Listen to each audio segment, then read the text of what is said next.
Hi, welcome to another session of EVMS Ultrasound Bites, and my name is Suzanne Dickinson. I'm with the ultrasound program here at EVMS. Today we're going to do a little bit more MSK in regards to the wrist. Our ultrasound session objectives are similar as always. We are going to do an introduction to the clinical applications or POCUS, point of care, and take a quick look at the sonographic signatures of the MSK tissues as they relate to the wrist.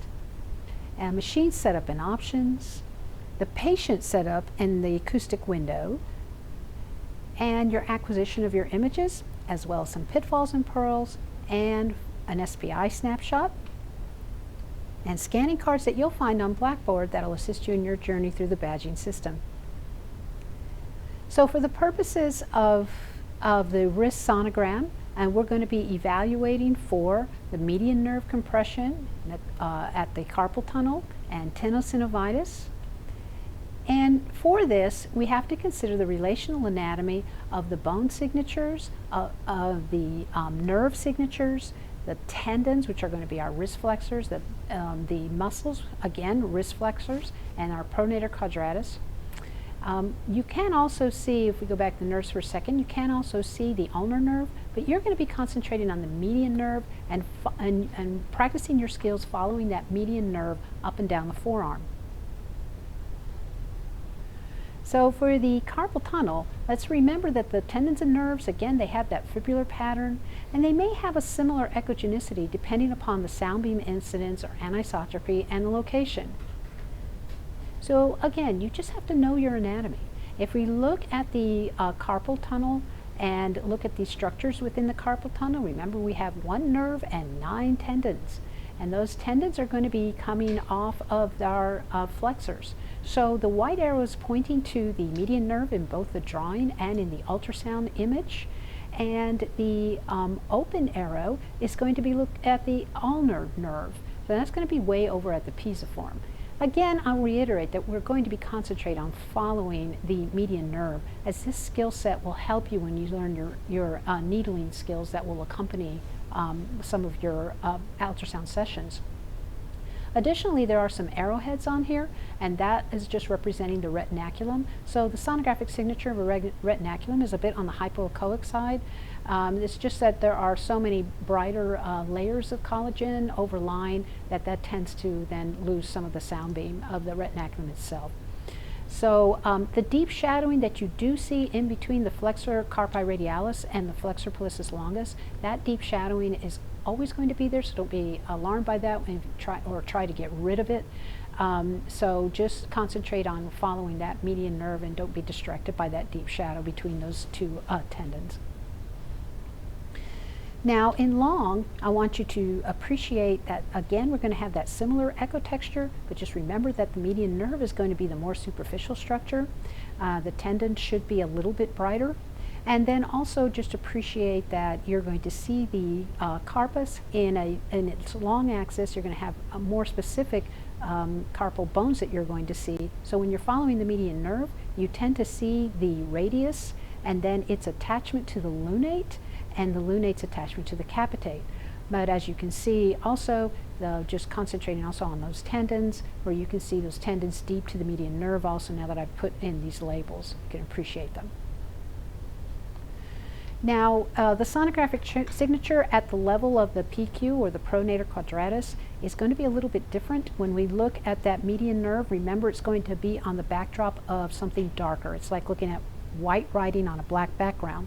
And so the honeycomb appearance of our nerve, when it's nestled between the flexor superficialis and the flexor profundus muscle, is going to be very bright. And you're still going to be able to appreciate that honeycomb appearance when it's in transverse.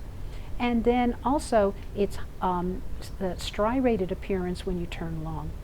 Now, you may be asked to do a split screen for peripheral nerve or artery targeting exercise, depending on your curriculum, but I want you to still continue to practice identifying that nerve. So here are your labels, so that in case you were wondering what I was talking about, there it is. Now you can see all the structures that we were just talking about. Let's go to the machine and take a look. So remember that for our patient labeling, that we are going to be doing the wrist on this one. So you're going to be doing wrist, and then that'll be under last name, and under first name, of course, the class that you're in, whether it be CHAP or MedMasters or the MD program, whichever it may be. And then you're going to press OK. And as you can see that we do have our linear probe attached, and that I'm going to select, instead of small parts, I'm going to select the exam for MSK. And this machine has that option, so I'm going to press the exam key, and we do have an MSK preset, and I'm going to press that. It's going to start me off with less depth, which is where I want it to be, and it starts off my focal zone at about 1, which is probably pretty good. Our dynamic range will be 127. Anything between there and 100 is good for looking at the fibrillar structures. So let's take a look now at our median nerve at the carpal tunnel. I'm going to take my probe and put it in a transverse position. I'm going to put it a little bit proximal to the wrist joint, and there we go. Because what I want to try to identify right off the bat is going to be my pronator quadratus. And I'm going to turn in my cursor here. So we have that rounded appearance of the ulna, and we have that plateaued appearance of the radius, and then we have the pronator coming across these two bones. So because in the body it lies in a transverse orientation to the body, that's why we can see the fibers elongated here. And it's at this point where I begin to just move a little bit more superior, because I'm trying to really be able to begin to pick up the nerve here. I'm going to keep going to the middle of her arm, and we can see the median nerve here. Now, if I follow this back towards her wrist, so I'm distal now, moving more and more distal, we're going to see this structure right in here. You can see this movement as it tries to push out from in between those two flexor muscle groups until we finally move into the wrist, and we can follow it right to that very superficial position that it is in. I'm going to take a little bit of depth out so that we can see it. The problem, true, with the mind ray is that it does tend to get a little bit pixelated when we do decrease our depth. I'm just going to take just the slightest of gain out of it. And here's our median nerve. Now I want you to also practice. I'm going to come all the way into the carpal tunnel right in here. And this will be an example of one of the images you can get. The problem is in the carpal tunnel, some anisotropy is blocking out my tendons here. Again, that's just going to be a matter of adjusting for anisotropy, and now you can see those nice tendons. Yes, go ahead and curl those fingers, and you can see the tendons moving underneath the median nerve. All right? So again, you want to practice moving with that median nerve. So I'm going to again go up her arm and watch how that median nerve begins again to make its dive in between. And there it is, diving in between the two muscle groups. And then we can follow that. And this will be a good thing for you to practice when you come in for your session, just following that nerve. Okay? And that is scanning the wrist. Let's go back to our PowerPoint. So just to reiterate the labeling, remember that you're going to be putting a patient name as instructed by Blackboard. Under last name, it's going to be what we are scanning today. And the black portion, you're going to be putting your name and your ID, as there is no anonymous scanning in ultrasound.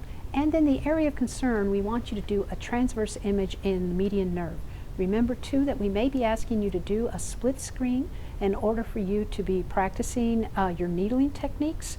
And again, those instructions will show up in Blackboard. As far as the anatomy that we're asking you to label, just be sure that when you label that you don't obscure any anatomy of concern. So if you're going to be labeling the flexor tendons, be sure that the label itself is away from the tendons and use some arrows to point to the tendons, and then you can do the same thing with the median nerve. All right, a few pitfalls and pearls. Don't start scanning until you've entered that patient information, made sure you've got the right preset, center your TGCs, and have the right probe attached. Always be aware of anisotropy. Notice that when I was scanning and we couldn't see those flexor tendons very well, just a slight sweep of the probe so I could get perpendicular to those tendons made it so that I could see them. Do set your gains in your dynamic range to optimize the tendons to show for their bright fibular pattern. Remember that the preset will often put your dynamic range at 127, which is fine, and it's a pretty good dynamic range to scan MSK with. If you want more contrast, go towards the 100, but you don't really want to go above 127 on this. Don't forget to set your focal zone at the posterior aspect of the nerve or tendon of interest and move it as you follow the nerve, because that nerve is going to get deeper as you move up the arm, and so you'll need to move the focal zone along with you. Practice following that median nerve from proximal to distal in reverse, adjusting the angle of the sound beam as needed for anisotropy. So let's talk a little bit for our snapshot about the evolution of scanning. And Cut that out, Matt. Start again on this slide. So today's SBI snapshot, I want to talk a little bit about the evolution of scanning. We started with A mode and moved to brightness mode. And from there, we even got into our real time that we have become more familiar with. But what is A mode and how did that work? How did we move from A mode to B mode? Well, let's start with that one-dimensional amplitude mode, because that's what the A stands for, amplitude mode. It's amplitude data over time. So we would get this single line of returning echoes from a single crystal, and it can be represented like what is in this image. You have amplitude over time. And these amplitudes are what will dictate in the CPU, so we're going to bring in the CPU here, to convert those amplitudes into a brightness mode, or a color between white and black that would correspond with that particular amplitude. Now, each of these pixels, as we call them, is going to have 8 bits in it, which is equivalent to 256 grayscale shades. So depending on that amplitude, each pixel has this choice between that 256 shades of gray. So we really have a lot of contrast ability with each of these signals. And the amplitude of that returning echo will determine that shade. Now, the white that you see is going to be the high amplitudes. The black will be low amplitudes, or maybe even no amplitude, as we see in the case of no echoes returned with fluid. But we're still not quite there yet, are we? As we still haven't made a picture. So we need a lot of lines, not just a single line. And the transducer with its many crystals will send and receive many lines of sights of echoes coming back. So we don't have to move our probe a whole lot. The machine will fire and direct these beams out so that we can get information back.